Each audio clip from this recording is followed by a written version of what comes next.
experience. As a Gambian, as you said, even your time expires. When they meet you to the street, they approach you first, which nationality are you from? Even you are arrested as they claim it.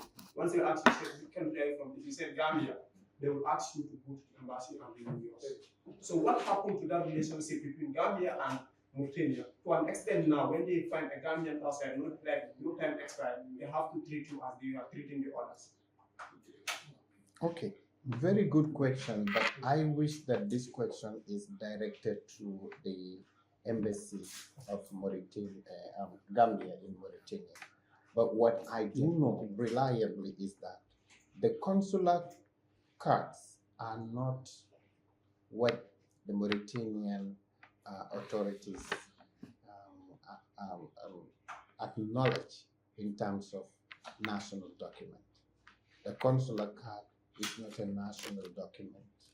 So this is one thing I can tell you clearly, that it's not about relationship of Mauritania, and because the grace period we are given, actually it's only Gambia that enjoy that, whether you know it or not. But since you talk from experience, the colleagues coming must be part of your experience, and it will be very clear to you that the Gambia has enjoyed a very fruitful and a good cooperation with Mauritania, and because I'm a witness to even this issue, that I found the Mauritanian ambassador here at the Foreign Affairs, and then there was a very good, discussion, one would say, that permitted or have allowed Gambians to even stay longer than they would have. So they're given some grace period to ensure these regularizations were done. But to those that benefited from the enrollment and to those that were, found in different places, it's a whole country in different regions. So we found these 27 were already at the border, and they were not able to make it through Senegal because of documentation issues. But finally, the embassy has escorted them to Bara. They came last night, and today we are having them here very soon. Yes, the reason I raised the question No, to you is that good. Like, wait. the reason why I raised the question to you is that Yes. you said you're working with the embassy in the Ghanaian embassy in the. In- understand? So if I could not have access to him, I could ask you of this, so you could have respond. Thank you for that response. And secondly, Thank you. Good.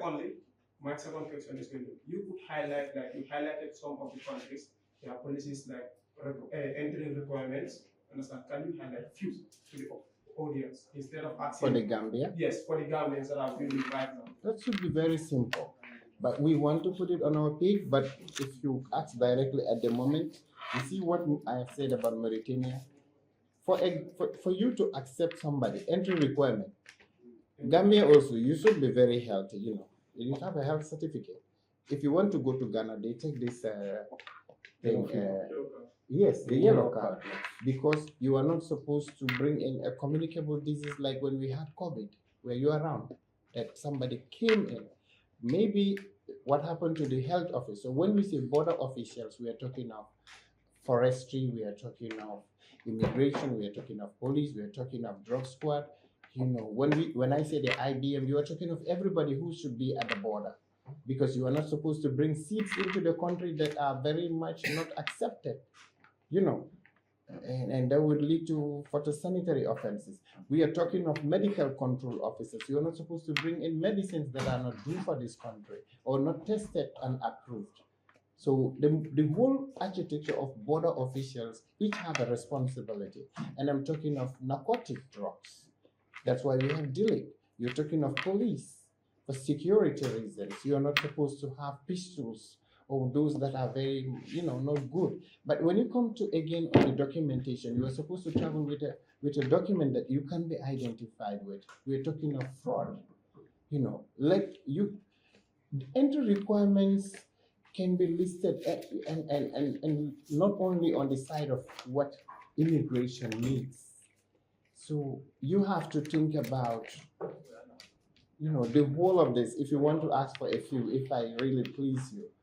But like I said, when you're applying visa to go to America, you go to UK or any other country, you see how many pages have you been convicted before. For what reason? You need to know the individual who is coming into your. So let us just say that with the ECOWAS free movement, the Gambia is one of those countries that today, believe me, that we can see a member state citizen going to Ghana, we take the ID card, and then you bound a flight to go. But not all countries are accepting that even for us. Yes, I'm talking of Mufali's case here. Did I answer your question first? Did you? Did I respond to that question? The few you mean? I want to. Yes. So Okay. Next, please. Next, please. Next, please. Next, please. Yeah, next, please. No. It's Yeah. yes, Dave. It's in connection. Maybe someone has to answer this question. But what he's trying to say is that Gambians were treated as a family before. Even Mali, all the treatment because I mean there. When you say you are from Gambia, it's like you are not. All these procedures are there. And in fact, in Mauritania, because I spent only 1 week there, but as a Gambian, like there are procedures, but they were not. If you say you are from Gambia, it's like a family. So what he's trying to say, what has changed? Because the Gambians we know before. Listen, the Gambians before we know before is different. Even if you are in like for example, if you are in Bissau, if you say Gambia, it's just like you are from Bissau. This is what he's trying to do. Okay, let me come in here. You know, if you were following, General's presentation, he has presented a list of entry requirements for Mauritania, and he said these are the new list. Probably Mauritania presently is also experiencing a surge of irregular migrants into their country, and the number is becoming too much. So they also have to reinforce their, control mechanisms. So in that, Gambia is not exemption. So I think that is the reason why, these new, procedures are affecting everybody. And that's why I asked. Yes. If Mutani asks for $1, like amount of a certain money, and plus your national identification and medical health. That was before, but now the new requirement is not looking into that. That is what he read. If you miss any of these requirements that you have read now, they will flush you out. That's their new requirement, and that is maybe because we all knew that Mauritania is also a transit point. Most of these Gambians that they are bringing in, they are not economic migrants in Mauritania. You have to understand that these people are on a transit, so they don't meet the entry and residence requirements of Mauritania. So they have no options. They have to take them out. That is the reason why they are out, and I'm sure that is why they also have to come with these new regulations to be able to control the flow of irregular migrations into their country, like what we are doing here today. We are also trying to make sure that we prevent people to use our country as a transit point, and we are also putting up all mechanisms. Are we not crying that our bill has to pass, so that we also have strong, tools to be able to address this, rising, immigration, phenomena. Okay, I just want to say that, excuse me, young man, I just want to add that you've heard from us, but this question, maybe the Gambian returnees are outside. You can ask the same question and they will say yes. And I think Next. Exactly. Next, please. So we can ask questions like this. Exactly. Good afternoon, everybody. My name is Florian Camara. So, From which media house? QTV. QTV. So, in relation to the interceptions that have been going, I just want to know the impact it will have on the national security and, of course, the border management. very good Yes. question. Good. Yes, I can. I thank you very much for such a brilliant question. Because when you talk of internal security, this is an architecture.